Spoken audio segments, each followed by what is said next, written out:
So the dilemma for Africa is stark. Can we still depend on outside empathy when empathy has withered? Or must we build our own continental system of solidarity and protection? Let us move from the moral storm to the geopolitical one. The multilateral order we inherited after 1945 is unraveling. Rules are applied when convenient, ignored when not. Finance, food, technology, even migration, all have been weaponized. We are not moving into a neat, multipolar world, but into a fractured one full of rival currents. There is a debate between professors on how to define the current moment. Some call it the polycrisis. Others have invented a word, polyopportunity. Polyopportunity because there are incredible amounts of opportunities being offered by this crisis. One looks back, the other looks forward. For Africa, this is paradoxical. On one hand, the continent is indispensable, and I mean indispensable.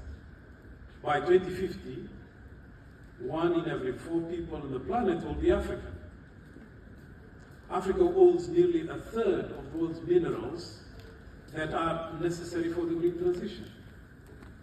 Our biodiversity and renewable potential are unmatched. And yet, indispensability has not translated into power.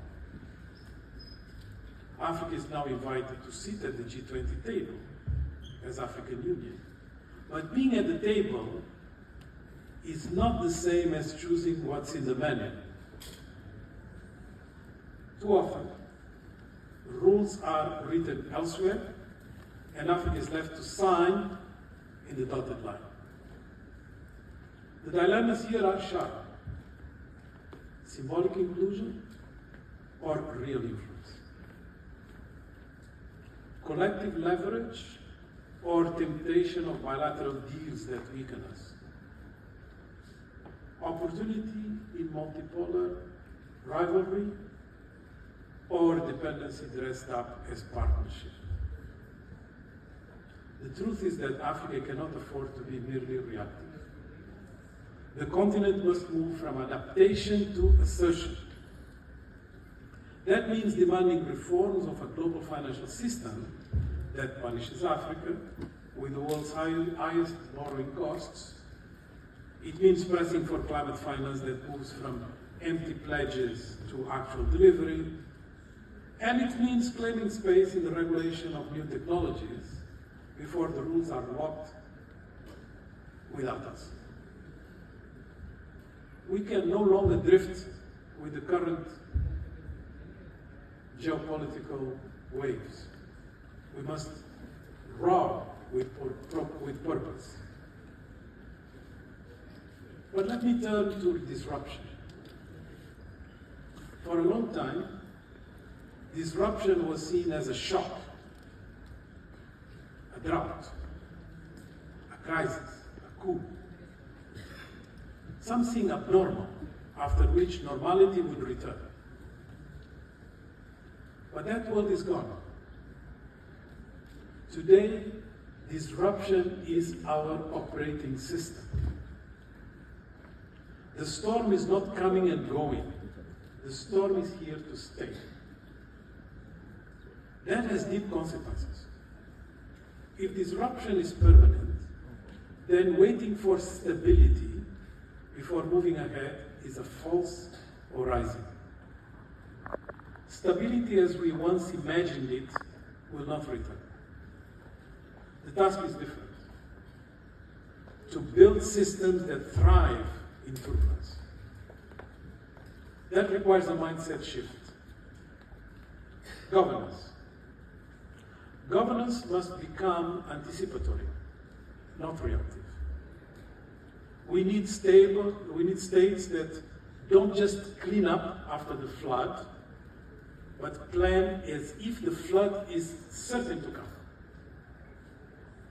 Economies. Economies must be shock ready. The old path of heavy industrialization wouldn't work. And we are latecomers in industrialization anyway. We need regional value chains, diversified finance, and innovation that embraces volatility instead of fearing it. Social contracts. We must accept the floods. Disruption brings anxiety, but it also opens space for new solidarities. Digital participation is one. Youth-driven movements is another. Fresh ways of belonging have to be created. Africa is better placed than most to face this. Why? This continent has always lived with turbulence. From colonial disruption to structural adjustment, from commodity crashes to pandemics, improvisation, resilience, and creativity are part of our DNA. Who do you think invented some of the fashionable ways of dealing with the unfolding crisis? Like, for instance, who invented recycling in a large scale, massive scale, if not the Africans? If you want to even go into a granular detail, carpooling.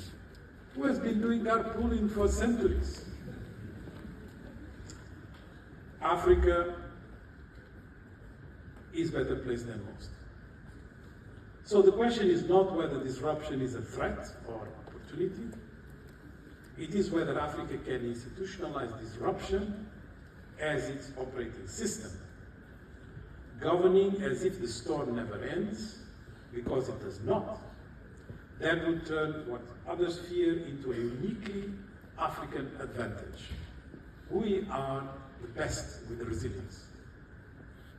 So Africa's core dilemmas are the ones we have to address. These three lenses that I'm going to give you bring us back to Africa's central proposition in relation to dilemmas. First, neglect versus transformation.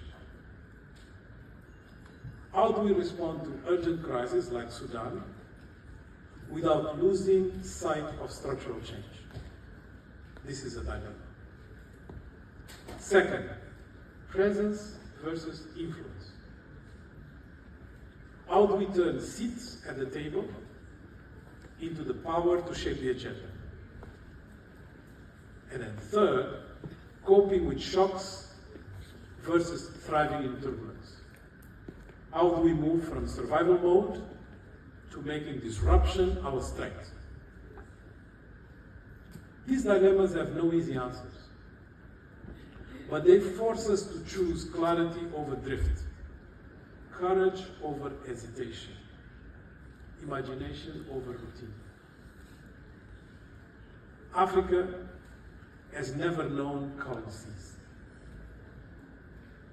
Colonialism, post-independence struggles, debt crisis, climate vulnerability. Turbulence has been our constant companion. But turbulence can also be a teacher. As I wrote in my book, African Transformation, calm waters do not produce experienced sailors.